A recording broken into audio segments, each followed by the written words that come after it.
예, 이어서 진행하겠습니다. 이제 살펴볼 사람은 소크라테스.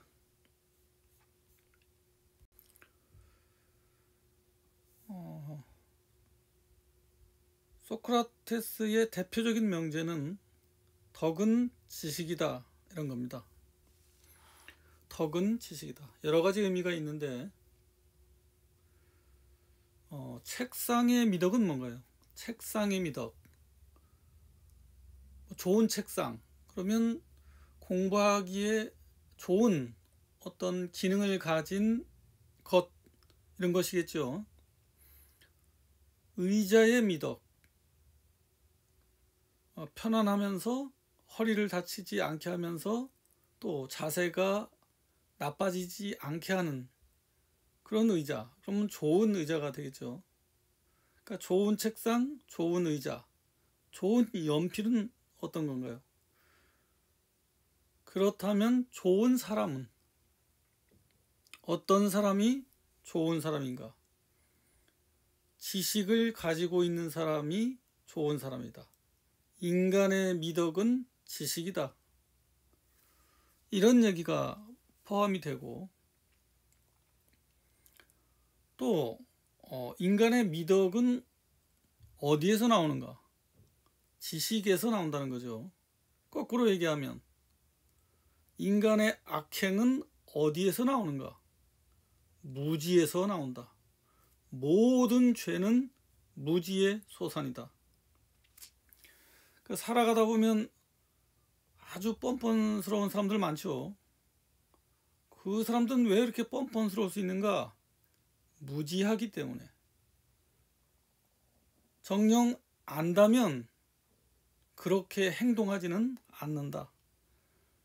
정말 아는 사람이라면 제발 그렇게 행동해 주세요 라고 말을 해도 결코 그렇게 행동하지 않는다. 등등 이러한 의미를 담고 있습니다. 다시 뒤에서 살펴볼 겁니다.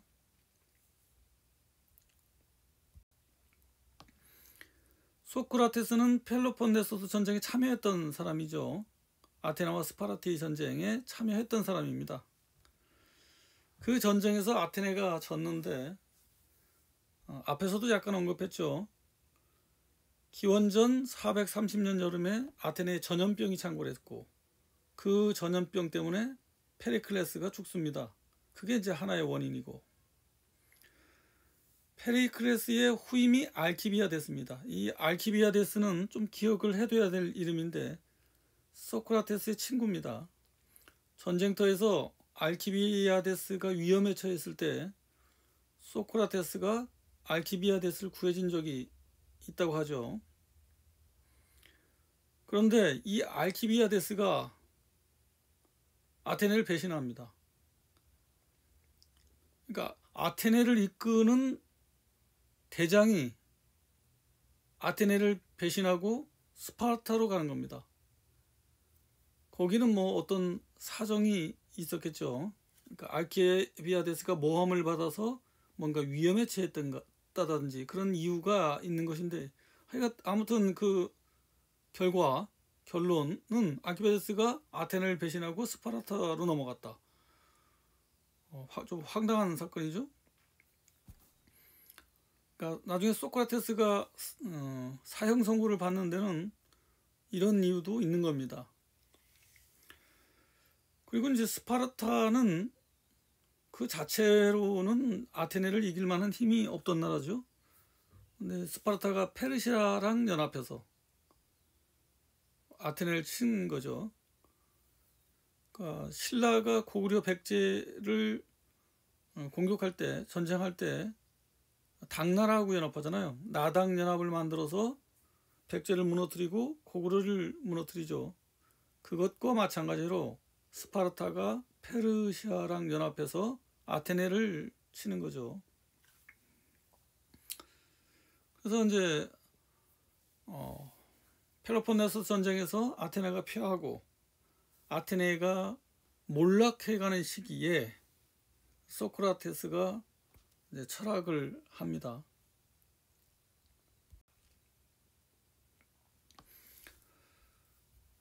좀 전에 잠깐 얘기한 대로 소크라테스의 대표적인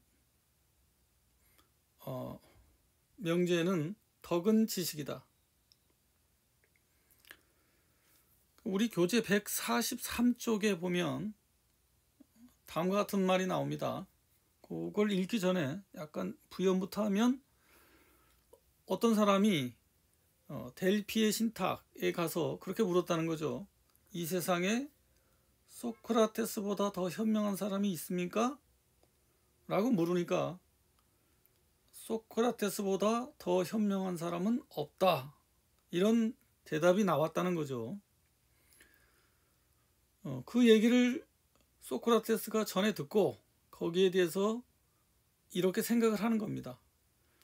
이 이야기는 이제 소크라테스가 재판을 받을 때 그 재판장에서 한 말들, 이걸 모아놓은 게 소크라테스의 변론이죠.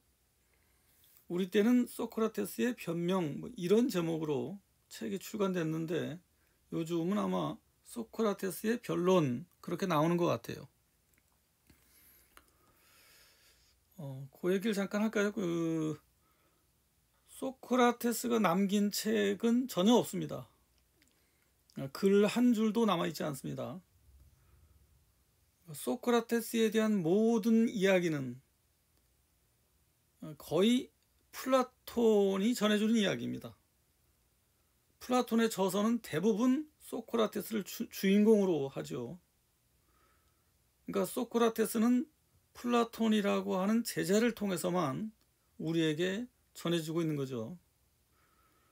플라톤이 전해주는 소크라테스 이야기, 그 중요한 책 중에 하나가 소크라테스의 변론이고, 소크라테스의 변론에 나오는 이야기입니다. 우리 교재 143쪽에 나오는 이야기인데, 그걸 좀 읽어보면, 오로지 신만이 지혜롭지요. 신은 신탁을 통해 인간의 지혜란 가치 없다는 것을 보여주려 합니다. 여기서 우리가 살펴볼 건 인간의 지혜라는 말입니다. 소크라테스에 대해 말한 것이 아니라, 그러니까 소크라테스보다 더 현명한 사람은 없다, 이렇게 이야기한 이유는 뭐 소크라테스가 현명해서가 아니라, 단지 나의 이름, 소크라테스라는 이름을 하나의 사례로 들어서 다음과 같이 말하려고 했던 거다. 오 인간들이여, 소크라테스처럼 자신의 지혜가 가치 없다는 것을 아는 자가 바로 가장 현명한 자이다. 소크라테스처럼 자신의 지혜가 가치 없다는 것을 아는 자가 바로 현명한 자이다. 자신의 지혜가 가치 없다, 인간의 지혜란 가치가 없다, 이게 무슨 뜻이냐 하는 건데요. 덕은 지식이다 하는 말하고 약간 상충하죠.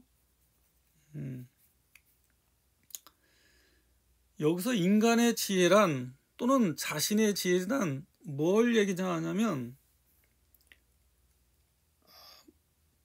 물질에 대한 지혜를 얘기합니다. 소피스트들처럼 경험으로부터 이끌어낸 지식. 이 세상에서 제일 맛있는 음식은 뭐다? 내가 좋아하는 색깔은 뭐다? 이런 거죠.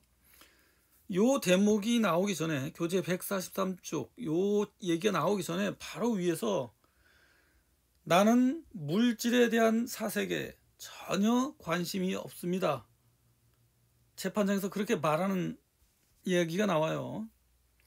그러니까 인간의 지혜란 뭐냐? 이 세상 물질에 관한 지혜, 소피스트들의 지식, 이런 겁니다. 아낙사고라스가 가지고 있던 지식, 이런 것들, 이런 건 사실 아무 가치가 없는 거다. 소크라테스는 그렇게 이야기하고 있는 거죠. 또 하나 주목해야 될 거는, 그러니까 물질에 대한 지혜라는 말은 인간의 욕망과도 밀접하게 관련이 되어 있습니다. 물질을 추구한다는 것은 인간의 욕망을 용인한다는 얘기하고 밀접하게 관련이 있습니다. 근데 소크라테스는 그걸 부정하는 사람이죠. 그러니까 우리 교재 149쪽에 보면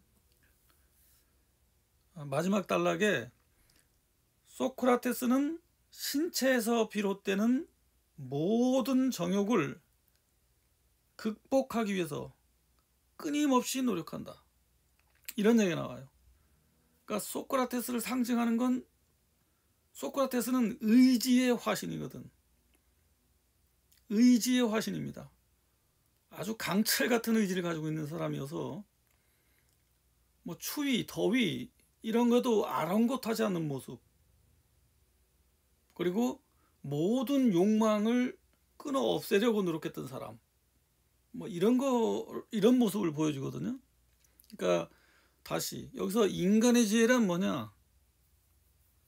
욕망을 추구한다든지 물질을 추구한다든지 이런 감각에 의한 지식, 이런 건 전혀 가치가 없는 거다, 이렇게 얘기를 한 겁니다. 그럼 정령 가치가 있는 건 뭔가? 인간의 영혼이다. 그래서 너 자신을 알라, 이 얘기는 쓸데없이 물질, 욕망에 관심을 갖지 말고 너 자신의 영혼을 돌보라. 너 자신의 영혼을 돌보라. 이런 이야기입니다.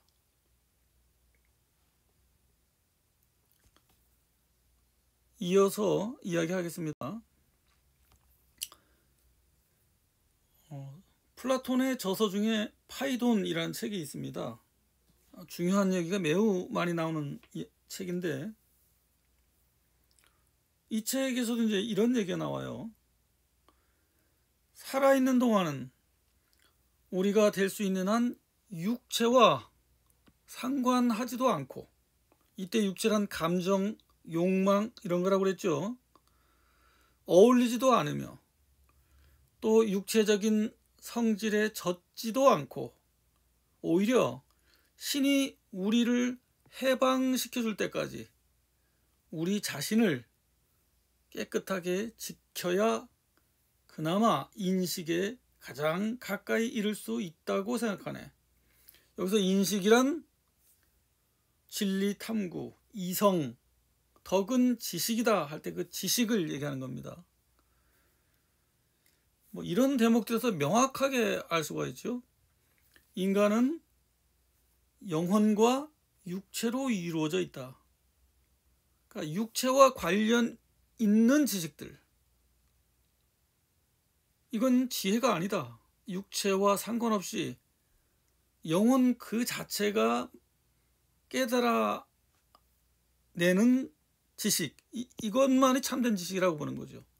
영혼에 의한 지식. 그래서 육체의 영향을 받지 않는 것, 그걸 정화, 그러니까 깨끗하게 지켜내는 것, 그걸 정화. 이런 구도는 바로 앞에서 살펴본 피타고라스의 구도죠. 그러니까 피타고라스의 철학을 그대로 계승하고 있는 것을 엿볼 수가 있습니다.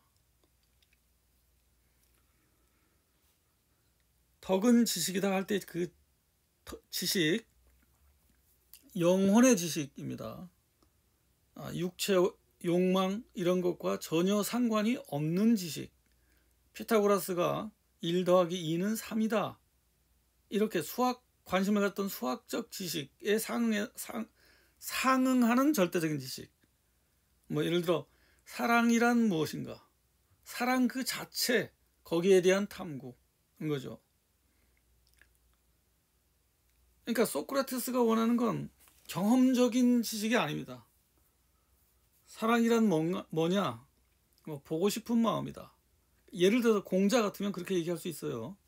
보고 싶은 마음이다. 주고 싶은 마음이다. 함께하고 싶은 마음이다. 이런 식으로 표출하는 것이 공자적인 말투입니다. 공자적인 말투. 소크라테스는 전혀 이제 그런 걸 그렇게 얘기하지 않죠. 아니, 그런 거 말고 사랑 그 자체. 사랑 그 자체. 뭐 사랑하면 뭐 그 짝들이 있잖아요. 지금 사실 기억도 안 나네. 그런 구체적인 사례들을 들어서 말하는 사랑 말고 그 모든 것을 관통하는 사랑의 핵심, 그 자체가 뭐냐? 이렇게 나갑니다. 소크라테스는. 아주 피곤한 스타일이죠.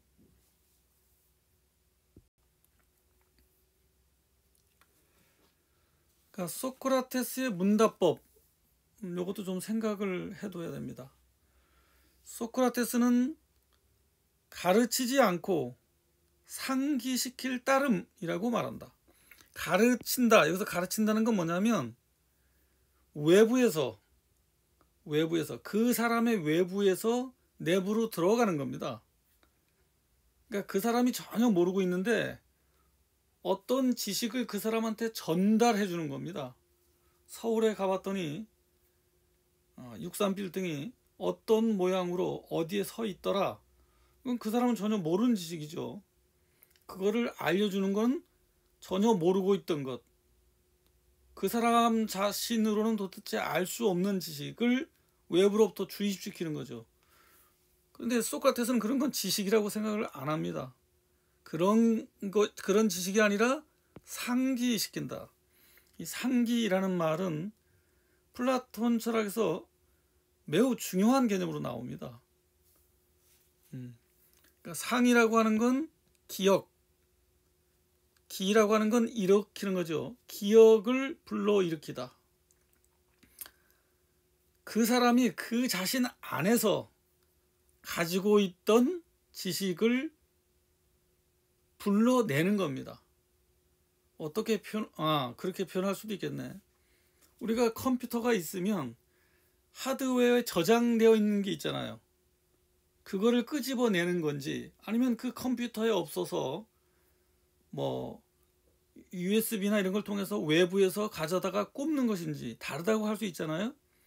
그러니까 소크라테스가 말하는 지식은 뭐 외부에서 USB로 가져오는 그런 지식이 아니라 컴퓨터에 담겨 있는 그 지식을 불러내는 겁니다. 그러니까 하드웨어에 담겨 있는 지식을 상기라고 하는 것은 프로그램으로 띄우는 거죠.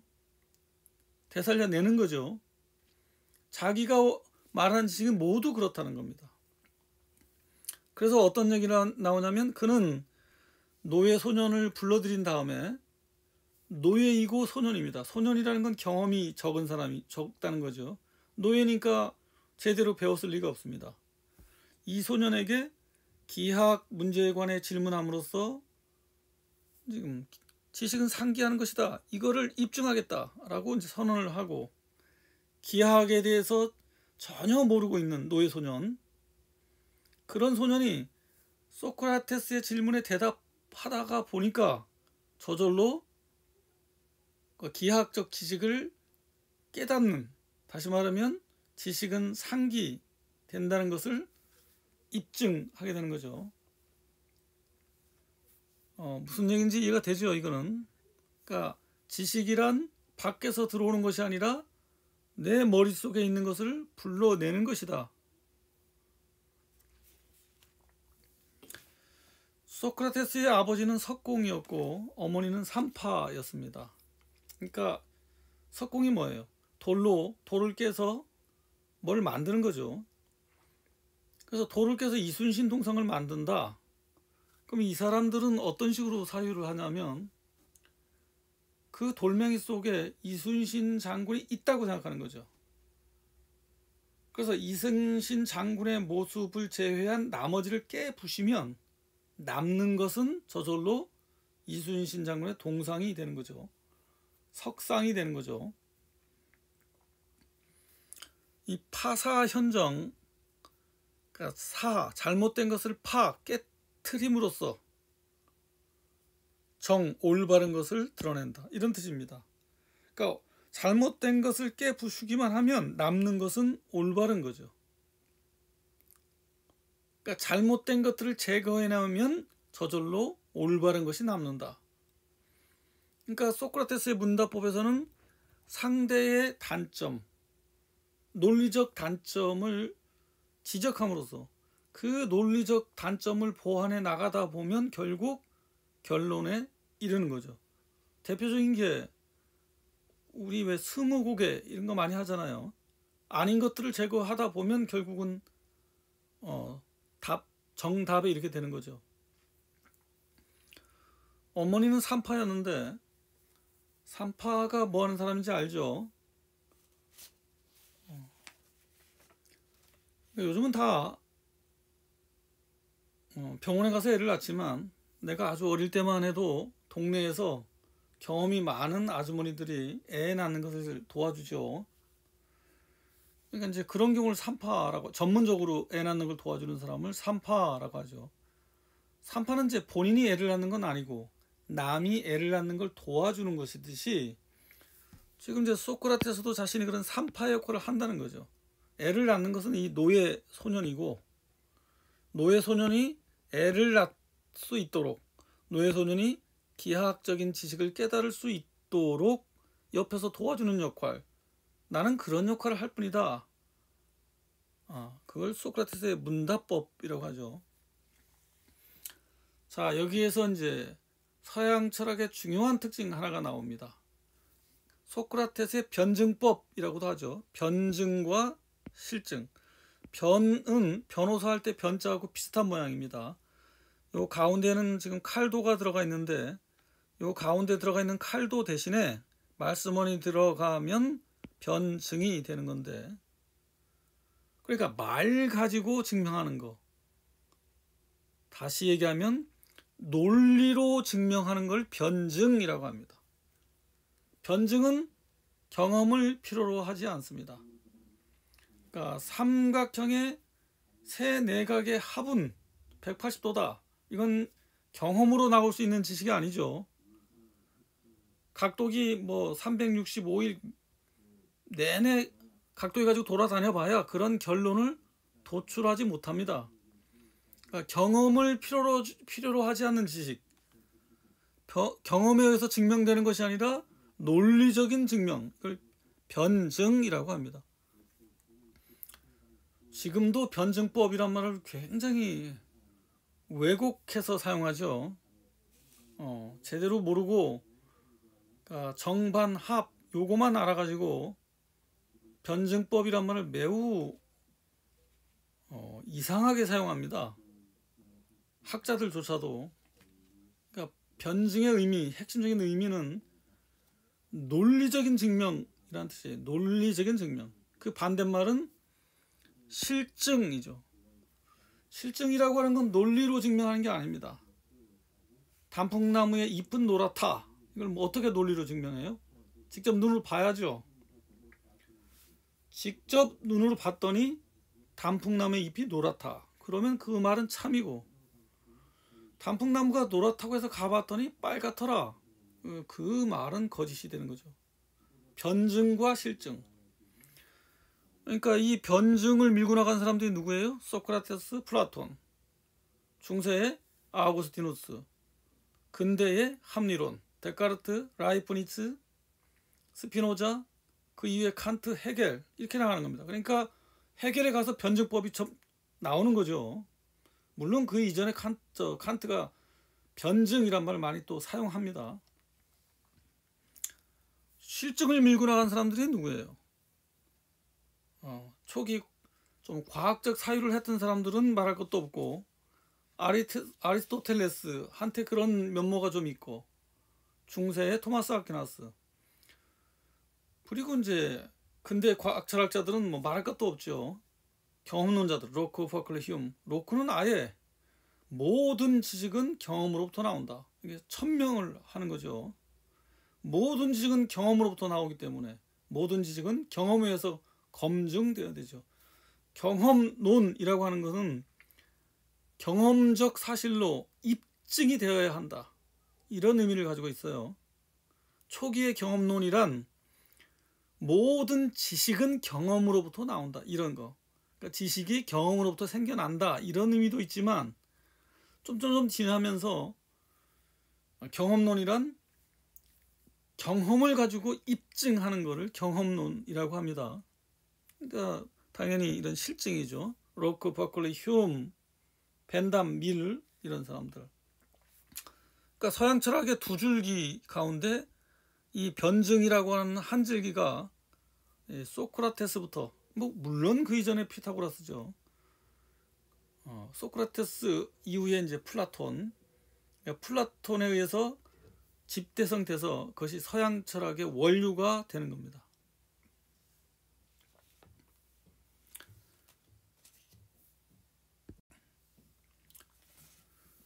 여러분들이 관심이 있을 것 같아서 살짝 적어놨습니다. 소크라테스의 죽음. 그러니까 소크라테스가 사형을 받았다. 이 사실로부터 이제 플라톤이 철학을 전개하는 거죠. 제목은 그런 겁니다. 청년들을 타락시키고 국가에서 신봉하는 신들을 믿지 않았다. 이제 무슨 의미가 있을까? 그러니까 소크라테스는 아이들에게 신화를 가르쳐서는 안 된다. 이런 주장을 하긴 했습니다. 얘기했죠. 철학이란 미토스에서 로고스 에로의 변화다. 이런 얘기를 했습니다. 그런데 이제 신화를 가르치지 말라. 그런데 이제 그리스 신화를 보면 다 신들이 뭡니까? 욕망을 가지고 있는 거죠. 인간하고 똑같습니다. 욕구, 욕망, 힘, 뭐 이런 식으로 그리스 신화가 다 장식이 되어 있기 때문에 소크라테스가 보기에는 이건 뭐 다 부정돼야 될 그 무엇들이죠. 그리고 이제 신화라고 하는 거는 옛날에는 교육의 기능을 담당했던 거죠. 신화라고 하는 건 그 집단의 공통적인 인식을 대변하는 거니까. 그러니까 그 사회를 존속시켜주는 그 무엇입니다. 단군 신화 그러면 이게 우리나라 사람한테만 의미가 있는 거지. 그 미국 사람한테 단군 신화를 믿어라 이러면 이거 웃기는 얘기죠. 그러니까 기독교를 믿을 수는 있죠. 기독교라는 말 자체가 이제 그런 뜻을 보편적이라는 뜻을 가지고 있기 때문에. 그런데 이제 유대교를 믿는다. 이거 미친 거죠. 기독교라고 하는 것이 유대교에서 나왔지만 유대교는 그 민족 종교란 말이죠. 그들의 민족 종교. 이걸 대한민국 사람이 유대교를 믿는다. 이건 뭐 온전한 정신은 아닌 거죠. 그래서 그런 민족 종교를 보편 종교로 만들어냈단 말이죠. 그 보편 종교, 그 보편 종교니까 믿을 수 있는 겁니다.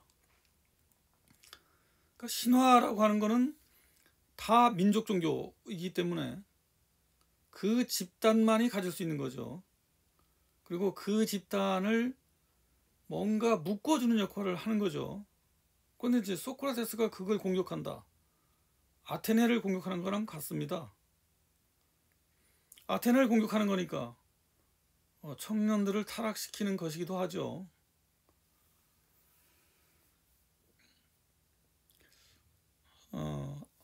아까 이야기한 대로 소크라테스는 펠로폰네소 전쟁 당시 알키비아데스를 구호해 준 적이 있는데 알키비아데스는 아테네를 배신했고 스파르타로 넘어갔단 말이죠.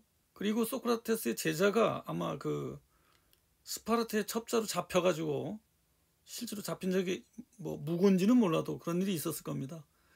그러니까 이제 소크라테스가 스파르타의 첩자가 아닌가 이런 혐의를 받은 거죠. 그럴 만도 한 것이 소크라테스나 플라톤은 아테네의 민주정치를 매우 싫어합니다. 그리고 이제 어느 정도 스파르타의 정치 체제를 좋아하죠. 소크라테스가 사형을 받은 또 하나의 이유는 이제 재판에 임하는 소크라테스 태도인데 그때 이제 배심원들이 몇 명인지는 잘 기억이 안 나는데 이 소크라테스가 이제 배심원들을 계속 약 올립니다. 그러니까 소크라테스가 낮은 형량을 받기를 원했다면 얼마든지 낮은 형량을 받을 수 있는데 그러니까 소크라테스가 그걸 거부한 거죠. 요즘도 이제 그런 게 있죠. 예를 들어서 고소를 당해서 재판을 하는데 내가 무죄라는 걸 주장한다. 그럼 검찰이 강하게 나가죠. 형량을 일단 높게 부르죠. 그런데 이제 검찰하고 딜을 할 수 있죠. 네 유죄를 인정하면 정상을 참작해서 형량을 낮춰주겠다. 그 딜을 하면 이제 형량은 낮춰지는 거죠. 마치 이제 그런 모습들이 있습니다. 그러니까 배심원들은 이러이저러 하니까 이제 말하자면 당신 벌금 500만 원 내시오. 이런 식으로 좀 타협책, 소크라테스한테 높은 영향을 주지 않기 위해서 자꾸 타협책을 제시하는데 소크라테스가 그걸 완강히 거부합니다. 그것도 약 올리면서 500만 원? 뭐 나한테 그런 돈이 어디 있습니까? 뭐 이런 식으로 약 올리면서 5만 원이라면 몰라도 뭐 이런 식으로 자꾸 약 올리는 거죠. 그래서 이제 배심원들이 뭐 무죄를 줄 수는 없는 건데 유죄를 줬다 하면 그건 이제 사형으로 갈 가능성이 많죠. 또 이제 감옥에 갇히고 나서도 약간 여유가 한 달인가 그런 여유가 있었습니다. 어떤 아테네 정치 어떤 적인 사건이나 그런 것 때문에 자세하게는 뭐 얘기를 하지 않기로 하고 그 탈출하려면 얼마든지 탈출할 수 있었죠. 아테네에서도 소크라테스를 죽이기를 원치 않고 도망가려면 얼마든지 도망갈 수 있고 실제로 소크라테스의 제자들이 탈출 계획까지 다 짜서 좀 나가시죠 라고 얘기를 하는데 그러니까 소크라테스가 그걸 또 완강히 거부합니다. 뭐 법을 지키기 위해서 도망 안 갔다 이건 말도 안 되고 자기의 정치적인 선택이죠. 소크라테스의. 그러니까 죽는 날까지도 그러니까 의연했죠. 자신의 선택이니까. 말하자면 그런 식입니다. 이건 내가 그냥 기억나는 인상을 가지고 지어낸 얘기예요. 그 소크라테스의 변론에 보면 이제 내가 살아갈 수 있는 시간이 한 몇 시간밖에 안 남았겠군. 물론 죽을 땐 매우 좋아합니다. 야, 내가 이제 죽으면 호메로스도 만나고 호메로스 만나서 일리아도 오디세이야 이런 얘기에 대해서 궁금했던 거 다 물어볼 수 있잖아. 그러면 뭐 되게 그 흥분된 상태, 이렇게 좋아하는 듯한 그런 식으로 대화를 물론 합니다. 죽을 때도 자 이제 이 생에서는 여러분들하고 빠이빠이를 해야 되는데 자네는 사랑에 대해서 어떻게 생각하나? 뭐가 사랑이라고 생각해? 정이란 뭐지? 뭐 이런 식으로 자 여기에 대해서 우리 토론해 보세요. 그렇게 끝까지 그렇게 하다가 의연하게 이제 죽습니다. 자 이제 정리를 해야겠는데 일단 상충하는 두 사람이죠. 그러니까 소피스트라고 하는 그 일련의 사람들과 소크라테스. 그러니까 소피스트들은 아테네의 민주정치를 상징하는 사람들이고 어떤 경험론자들이고 또 현실주의자들이죠. 거기에 비해서 또한 인간의 감정 이걸 인정한다고밖에 볼 수가 없습니다. 물질주의, 현실주의 이런 것들은 단지 인간의 욕망을 어느 한도 내에서 추구해야 되는가 그걸 결정하려면 민주주의가 있어야죠. 사회적 합의가 있어야죠. 거기에 반해서 소크라테스는 그런 사회적 합의 자체를 부정하죠. 사회적 합의? 10명이 합의를 내면 그게 옳은 거야? 100명이 결정하면 그게 옳은 거야? 1000명이 결정하면 그게 옳은 거야? 뭐 니네가 결정한다고 그게 옳아? 이런 식으로 부정하기 때문에 청년들을 타락시킨다. 뭐 이런 비판을 받을 만도 하죠. 그래서 이 소피스트와 소크라테스 대응하는 두 모습. 이 소피스트들에 대해서 대항했던 게 소크라테스인데 소크라테스가 말하는 걸 보면 앞에서 이야기한 피타고라스의 철학을 그대로 가져온 거다. 인간을 영혼과 육체로 보고 육체가 상징하는 것들, 인간의 감정, 인간의 욕망 이런 것들을 완강히 거부하면서 이런 것과 완전히 독립된 그런 영혼, 그러한 영혼이 찾아내는 진리 이런 걸 추구했다. 그래서 정치적으로도 민주주의를 부정하고 뭔가 전제적인 정치, 전제 정치, 이른바 철인 정치 이런 걸 추구하는 모습을 보여준다. 그렇게 정리를 할 수 있겠네요. 앞에서 그런 얘기를 했습니다. 몇 번 강조하지만 철학사는 감정에 대한 해석의 역사다. 그런 얘기를 했죠. 그러니까 그 감정에 대한 해석이 그 사람의 철학을 결정한다. 그러니까 소크라테스는 뭡니까? 피타고라스나 소크라테스는 육체를 영혼을 가두는 감옥으로 보기 때문에 육체로부터 벗어나는 게 해탈입니다. 깨달음이고, 그래서 육체와 가장 멀리 있는 것, 감정과 가장 멀리 있는 것, 욕망과 가장 멀리 있는 것. 그래서 점점 형이 이상한 걸 추구하게 되는 거죠. 그것이 진리라고 보기 때문에. 이것이 서양 철학의 한 줄기.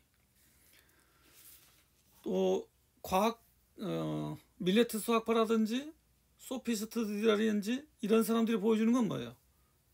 인간의 경험을 중요하게 여기고 인간의 욕망을 인정하고 이런 사람들이잖아요. 그러니까 감정, 인간은 감정적인 동물이다. 이걸 부정할 수는 없다. 다만 사회를 구성하기 위해서는 여기에 어떤 한계를 둬야 되고, 그런 한계를 두기 위해서는 여러 사람들의 합의가 필요하다. 이렇게 나갈 수 있죠. 이러한 식의 철학, 이건 실상 근대 이후 공리주의에서 나오는 발상이죠. 좀 인간의 감정에 대한 반응, 이것이 좀 다르다 하는 걸 좀 느낄 수 있었으면 좋겠습니다. 예, 오늘 수업은 여기서 마치겠습니다. 한 주 잘 보내고 또 다음 주에 보기로 하죠.